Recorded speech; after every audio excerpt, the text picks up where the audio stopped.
बात है। तो आज का सब्जेक्ट है सुप्रीम कोर्ट ऑफ इंडिया। चलिए शुरू करते हैं।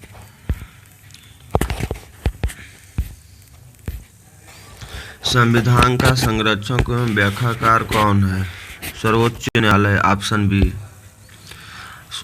दूसरा क्वेश्चन है, सर्वोच्च न्यायालय का गठन एवं उसकी शक्तियों न्यायाधीशों को हटाने की विधि किस देश के संविधान से ली गई है? अमेरिका से। अमेरिका में न्यायालय की व्यवस्था है द्वैध व्यवस्था, ऑप्शन बी।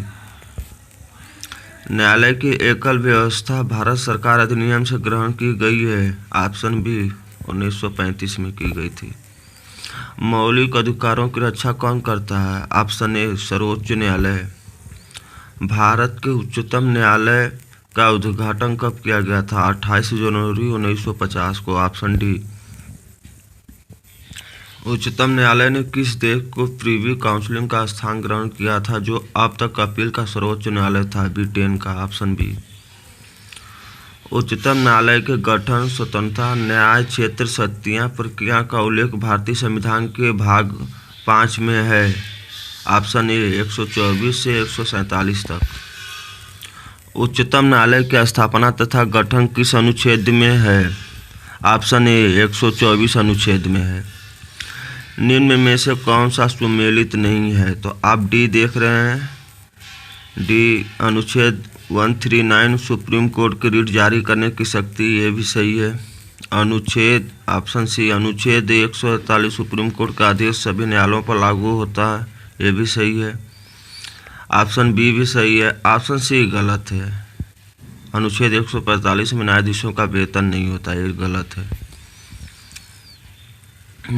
अब 11 नंबर का क्वेश्चन देखिए, न्यायाधीशों के अर्हताओं के संबंध में कौन सा कथन सत्य है? तो ये सब तीनों ए बी सी तीनों सही हैं, ऑप्शन डी उपरोक्त सभी। 12वां नंबर का, मुख्य न्यायाधीश की नियुक्ति कौन करता है? तो इसका ऑप्शन ए सही होगा, राष्ट्रपति करते हैं। न्यायाधीशों की नियुक्ति के लिए न्यूनतम आयु कितनी होनी चाहिए? कोई नहीं है इसमें से, समझ रहे हैं ना, ए बी सी कोई नहीं है। न्यायाधीशों का कार्यकाल कितने वर्ष का होता है? तो वो 65 वर्ष की आयु तक पद पे बने रह सकते हैं। वो राष्ट्रपति को लिखित त्याग पत्र देते हैं।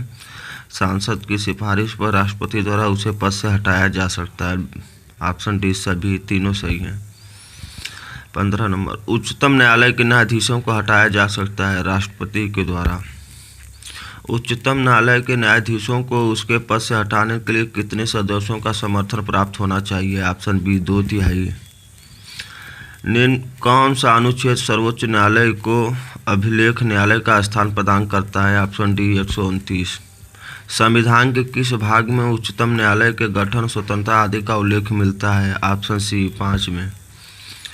सर्वोच्च न्यायालय के जजों का वेतन किससे आहरित होता है? Option A. इस समय उच्चतम न्यायालय में कुल कितने न्यायाधीश हैं? Option C, 34। उच्चतम न्यायालय में न्यायाधीशों की संख्या में वृद्धि करने का अधिकार किसको है? ऑप्शन बी, संसद को। फरवरी 2009 में केंद्र सरकार ने उच्चतम न्यायालय के कुल न्यायाधीशों की संख्या 26 से बढ़ाकर कितनी कर दी है? अब वो 31 है, ऑप्शन बी। राष्ट्रपति किसी भी न्यायाधीशों को भारत के उच्चतम न्यायालय का कार्यकारी मुख्य न्यायाधीश कब नियुक्त कर सकता है? तीनों ऑप्शन सही हैं, अर्थात ऑप्शन डी सभी। सेवानिवृत्त मुख्य न्यायाधीशों एवं अन्य न्यायाधीशों की पेंशन उनके अंतिम माह के वेतन का कितना % होता है? 50%।